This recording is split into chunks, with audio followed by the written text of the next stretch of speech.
अस्सलाम वालेकुम। वक्त न्यूज के साथ मैं हूं नासिर मिन्हास। नाज़रीन, 26वीं आईनी तरमीम का शोर अभी खत्म नहीं हुआ, लेकिन मौजूदा हुकूमत एक और आईनी तरमीम लाने जा रही है। इस सिलसिले में वज़ीर आज़म मियां मोहम्मद शहबाज शरीफ ने गुज़िश्ता रोज बिलावल भुट्टो ज़रदारी से मुलाकात की और बाकायदा आईनी तरमीम पास करवाने के लिए हिमायत मांगी।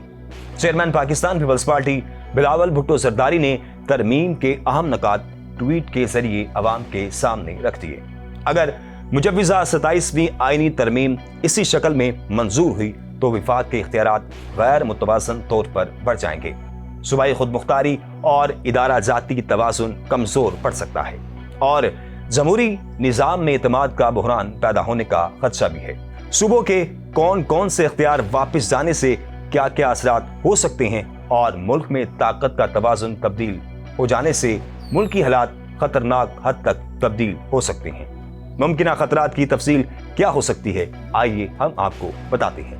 पहली तब्दीली जिसके बारे में चेयरमैन पाकिस्तान पीपल्स पार्टी ने बताया वो है आईनी अदालत का क़याम और जजिस के तबादले और एग्जेक्टिव मजिस्ट्रेट की बहाली। अगर ये तब्दीली होती है तो इससे होगा क्या? अदालती निज़ाम में तकसीम, आईनी अदालत का अलग क़याम मौजूदा अदालती ढांचे यानी सुप्रीम कोर्ट, हाई कोर्ट में इख्तियारात की तकसीम और इख्तलाफात पैदा कर सकता है। नया इदारा अदालती फैसलों में ताखीर का बाइस भी बन सकता है। जजिस के तबादले का इख्तियार अगर इंतजामिया या किसी गैर अदालती इदारे के पास आ गया तो ये अदलिया की आज़ादी को बराह रास्त मुतासिर कर सकता है। इससे सियासी दबाव के इम्कानात बढ़ जाएंगे क्योंकि हुकूमत नापसंदीदा जजों को हटा या तब्दील कर सकेगी।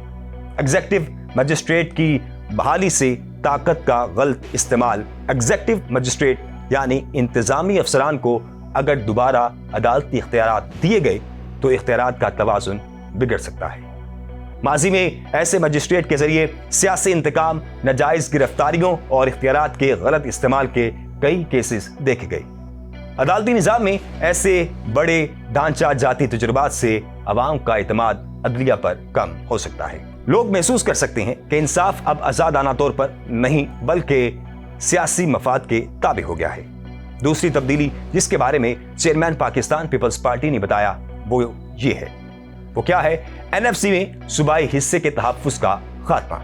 आर्टिकल 243 में तरमीम के नकात भी शामिल हैं। एनएफसी अवार्ड सूबों के माली हकूक का बुनियादी ढांचा है। सूबों के बजट का बड़ा हिस्सा एनएफसी अवार्ड के तहत आता है। इसमें तब्दीली का मतलब है कि विफाक ज्यादा पैसा रोक सकेगा, जबकि सूबों को तरक्याती मंसूबों और अवामी सहूलियात के लिए फंड्स की कमी का सामना होगा। इससे सूबों में एहसास महरूमी बढ़ सकता है। खासतौर पर बलूचिस्तान और सिंध जैसे सूबे खुद को मजीद नजरअंदाज शुदा महसूस कर सकते हैं। आर्टिकल 243 मुसल्लह अफवाज की कमान और कंट्रोल से मुतल्लिक है, जिसमें सदर वज़ीर आज़म के मशवरे से आर्मी चीफ, नेवल चीफ और एयरफोर्स चीफ की तकर्री करता है। इसमें तरमीम से सियासी या इंतजामी मुदाखलत मुमकिन हो सकती है। इसका असर सिविल मिलिट्री ताल्लुकात के तवाज़ुन पर पड़ सकता है और इससे इदारों के दरमियान इख्तियारात की कशमकश पैदा होने का भी खतरा पड़ सकता है। तालीम और आबादी की मंसूबा बंदी के इख्तियारात की वापसी और इलेक्शन कमीशन की तकर्री पर जारी तातुल खत्म करना भी शामिल है। 18वीं तरमीम के बाद तालीम सूबाई दायरे इख्तियार में आ गई थी ताकि हर सूबा अपनी मकामी ज़रूरतों और जुबान के मुताबिक निसाब बना सके।